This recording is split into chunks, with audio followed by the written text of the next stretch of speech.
Buonasera e ben ritrovati a Cronache Venete. A San Donà, la prima edizione del concorso internazionale dedicato a tutti i pianisti sotto i 35 anni. Vediamo il servizio.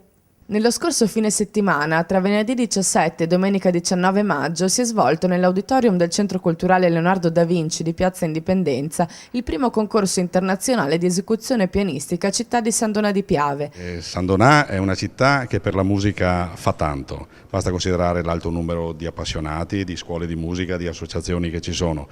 È stata una sfida perché noi stessi non ci aspettavamo un risultato così importante, che è andato al di là delle nostre attese. Siamo convinti che la cosa vada ripetuta, ci sono state delle piccole cose che vanno migliorate, le prossime edizioni le miglioreremo ancora. Primo concorso internazionale di esecuzione pianistica a San Donà di Piave. Ecco, che cosa consiste questo concorso, se ci può delineare un po' i tratti principali?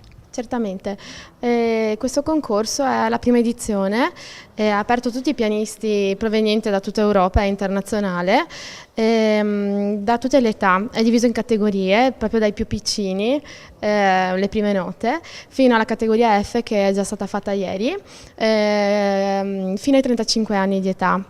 Ovviamente hanno un minutaggio differente da suonare, tipo le prime note 4 minuti, la categoria F 30 minuti. Per quest'anno sono partita con un programma molto semplice, ma spero nei prossimi anni di poter evolvere questo concorso, tipo la categoria dei grandi, diventare a più prove.